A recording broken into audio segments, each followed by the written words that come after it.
Hi everyone, welcome to the Step Outside series. My name is Katie Donaldson. I'm the Communications Specialist here at the School of Natural Resources at the UT Institute of Agriculture. Joining me today is graduate teaching assistant Mel Mount. She earned her master's in forestry here at the School of Natural Resources. Now she is working on her PhD in natural resources. Thank you so much for joining us today.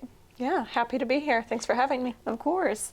And the research you sent me is focused mostly on utility vegetation management. So could you just kind of give me a quick summary of your research? So I'll try not to go too long-winded here, but like anybody else, I think I enjoy having power and, staying warm at this time of year or whatever. But I am a certified arborist and I have a tree risk assessment qualification. And I got that a year after becoming certified. And it basically asks, there's this little box and it's like, well, what's your experience with this species of tree? And I'm like, well, I only have a year. I don't know. And it's kind of always been something that bugged me. And so I wanted to be able to have something more definitive, some quantitative thing to put on it to say that this tree is likely to fail. And of course, liking my power, the logical place to be able to, first start applying this are along our utility rights of ways, so that we can maintain that. And especially along these corridors because they are, they span for hundreds of thousands of miles. This is normally something that gets done it's a pretty quick go at things. And so also having the natural resources background, I don't want to just cut down trees that don't need cut down, but I like keeping my power too. So hopefully the goal of this research is to be able to quantifiably be able to predict when a tree is likely to fail. And that way we're only cutting the ones that need to be cut, but also we're, helping improve the reliability of our utility networks.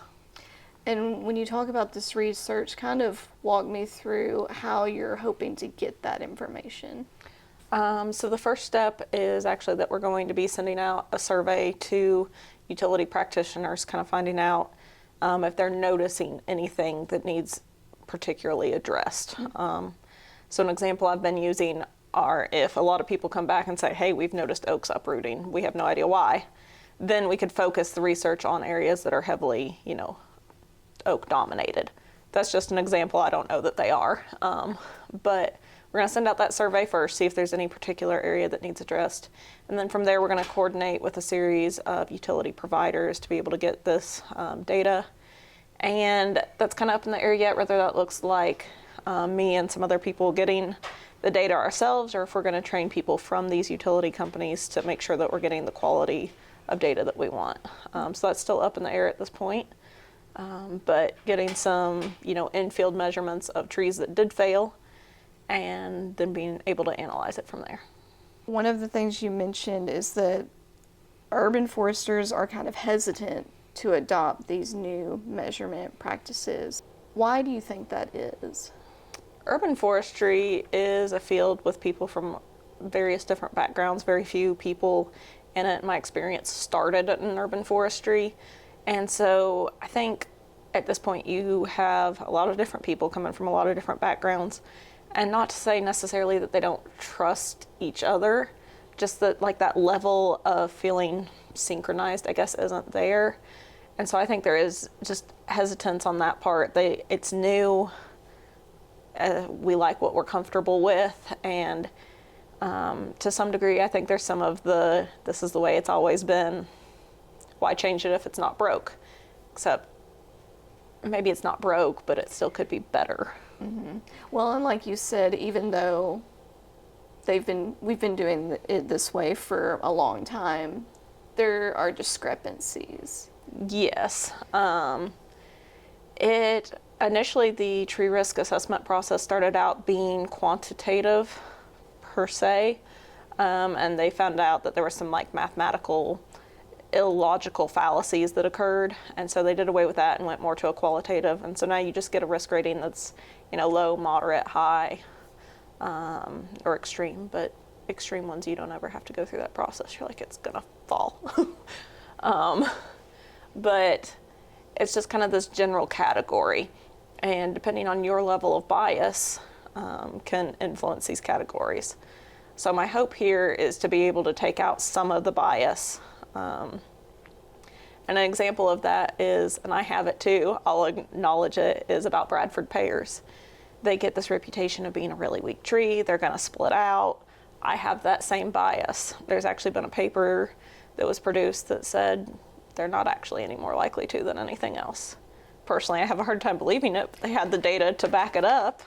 And so there's, again, that, I mean, I'm seeing it within myself, this level of, I don't know about that. And so that's just me as one person, but when you get the whole industry that starts doing that towards things, then, you know, it's just kind of that we don't want to change what we feel we know. But I'm hoping that the quantitative side will help have numbers to produce it, and we'll start seeing a difference there. I'm glad you brought up the example of the Bradford pear, because you saying that, I'm like, oh, that's surprising, because I would not expect that at all. Personally, me neither, but that's what they say. Huh. I guess that's good to know. Doesn't mean I like the tree, but No. here we are. They're probably my second least favorite. What's your first? Tree of heaven. Everyone has a different opinion for what they like call the smell, but I think it smells like rotten peanut butter. And no, I've never had rotten peanut butter, but if it could rot, that's what it would smell like. Yeah, both of those species, just here in Tennessee, are not welcome. No. Really. Once you gather all the data and kind of put it out there, what is your hope for how utilities will use it, or how other urban foresters will use it?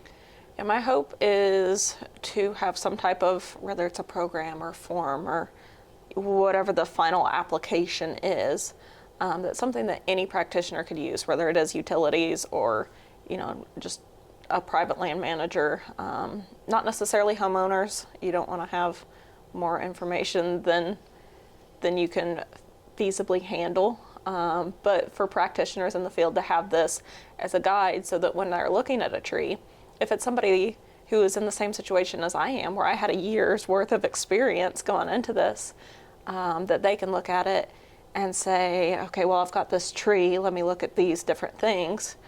And so one example I have is that we know in science that codominant stems are weaker. Fairly recently, they found that the shape of the union makes a difference in how strong it is. But then my question with that is, okay, it's still weaker, but at what point is that a problem? You know, a 1-inch stem and a 1-inch stem, you know, on a newly planted tree, probably not an issue. Is that 8 inches? Is it 12? Is it species dependent? And that's kind of some of the things that I'm hoping to be able to determine. That way, when you're out there with 1 year of experience or whatever, like I had, you can go up to this tree and say, well, okay, I've got, you know, this species, and then measure the stem, or maybe it's a range where you can eyeball it so that this is something that gets quickly done. And you say, well, I'm approaching that level. Maybe we should consider, you know, whether it's a branch reduction or the whole tree needs to go or whatever the case may be. But something to say that this warrants either further investigation or mitigation, instead of just what your biases about this tree are. Do you think, just kind of going off that, that'll also make it easier for urban foresters to kind of look at a tree and make those determinations?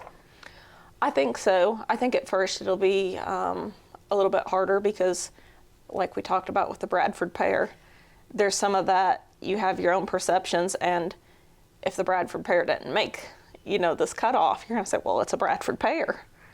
So I think at first there'll be some resistance towards it, but as more people would start to use it, then, and you start getting results of, you know, I took this tree out and we had less issues with the utilities this year, or, you know, whatever, then I think you'll start gaining some ground. So I think it'll be slow at first, but ultimately, hopefully, keep us in power longer. Or if it's private people, you know, private companies using it, then hopefully they're not just cutting down a tree, because I know there are definitely companies in the area that are hesitant to keep trees that they suspect might have any kind of issue, just because of the liability that would fall back on them if the tree were to fail. So then hopefully this has some, scientific backing behind it that says this tree's probably not going to fall. And they can explain that to the customer and walk them through how they came to this process, and hopefully just be more sustainable for us all around. Do you have any plans after getting your PhD, or is that there's kind of too far loosely out? some plans? Okay. I think ultimately that I do want to go into teaching. I had a professor who was really influential to me, and he had he had the academic side. He was my professor, but he had also spent a number of years in industry before being a professor. Now at this point I only have 4 years in industry. It's not like that's a lot, but I do also own my own tree company right now. It's part-time. It's not full-time work, but I get some experience on that as well. And so my goal is to hopefully be that person to someone else like he was to me, and have some of the industry side, seeing it hands-on, but also teaching kids that there is a proper way to do things, and just being able to be that person for somebody. And what exactly that looks like at this point, I don't know, what level necessarily, or where, I don't know. We'll see kind of where that road takes me. If you don't mind sharing, what is the name of your tree company? My tree company is Treecology, and it was a play on words of being trees and ecology. And when did you start that business? I started it in February of 2022. Okay. I started my master's here in January of 2022. So Busy year. yeah. But I initially made it because going back to school was a pay cut, and so it helps, pay for the bills some, because I like eating.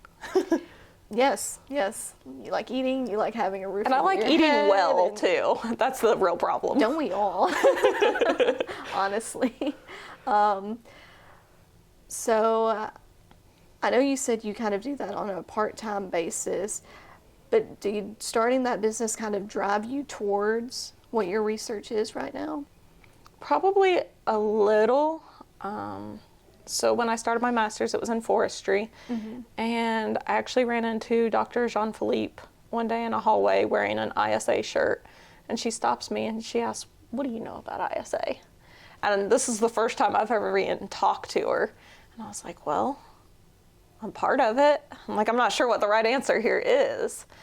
And from that moment, it just kind of got me thinking about it more. It was something I was doing part of the time. And I ended up taking one of her classes, Principles of Urban Forestry, because I decided I wanted to stay relevant. And in that moment, like climbing those trees, which I didn't even know was a part of the class, but climbing those trees, I realized that ultimately I didn't want to give up that side of things. And when you're doing it part-time and there's all this other stuff going on, it does feel like work. You're here to get the job done, and you're just in and out. But being in the trees on campus made me realize that I really loved that side of it. And so if I hadn't made the company in the first place, I don't know that it would have had maybe as impactful or been as impactful as it was. But seeing it from the side of not having to get in and out, having to rely on this, paycheck, I guess, from doing the tree work was really influential to me. And that's when I decided I didn't want to give it up, and started considering the idea of a PhD. And what I was told was to pick a topic that I really felt passionate about, because in this person's words, I would be married to it. And so I kind of started thinking about different things, and ultimately it always came back to tree failures. That was the thing that interested me, that I wanted to know more about. And so the utility lines and utility networks just kind of seemed like a logical step, because, like you said, I like eating well, I like having a roof over my head, and that also requires power too. Not technically, but like the comforts that go along with those things too. Especially this time of year. Yes, absolutely. I have one room in my house that isn't heated nearly as well as the other. It's a garage that got converted, and I went out to that this morning, and I was like, no, thank you. Yeah, I think this work is really important because, like you said, I mean, it affects, heating and cooking and just people's lives. Yes. Just really important things. And so I think it's great that this is what you're researching and that it's going to help make that tree risk assessment even better. So. Yeah. And I think it'll be beneficial to a lot of different people, and they might not necessarily realize it. The average person isn't going to know, what their utility company is doing to maintain that power for them. But ultimately, it'll affect a lot of people if it's all successful. Well, those are all my questions. Thank you so much for joining me for this episode of the Step Outside series. Absolutely. Thank you.